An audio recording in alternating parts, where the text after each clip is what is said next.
রাজবাড়ীর গোয়ালন্দ উপজেলার দেবগ্রামের কাওয়াজানি ও মুন্সিবাজার এলাকার পদ্মা নদীতে দেখা দিয়েছে তীব্র ভাঙন, বিলীন ফসলি জমি, হুমকির মুখে কবরস্থান, ঈদগাহ মাঠ, বসতভিটা ও সরকারি স্থাপনা। রাজবাড়ী থেকে মিঠুন গোস্বামীর পাঠানো তথ্যচিত্রে দেখুন ডেস্ক রিপোর্ট।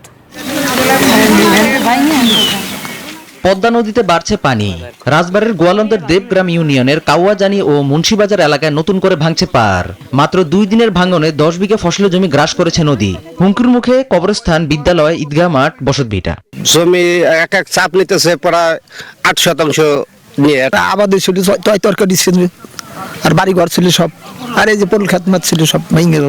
আতঙ্কিত এলাকাবাসী রাতের ঘুম হারাম। প্রহর গুনছে কখন বুঝি ভেঙে পড়ে পার। সর্বস্ব হারিয়ে মানবেতর জীবনযাপন করছে অনেক পরিবার। বান্ডেল থাকলে প্রতি সেনমানিতে টাকা বাঁচবে। বিকাশ সেনমানি বান্ডেল কিনে জিতুন প্রতি লেনদেনে।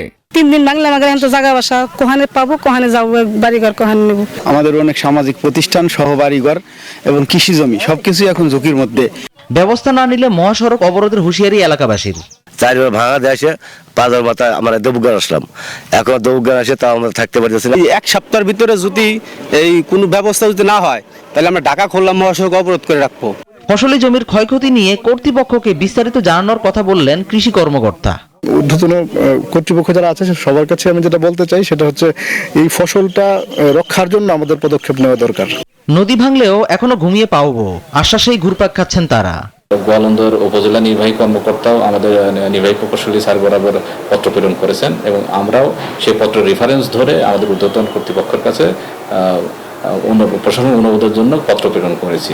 এখনই কার্যকর ব্যবস্থা না নিলে পদ্মার গর্ভে তলিয়ে যেতে পারে একটি গোটা জনপদ। Desk report, news 24।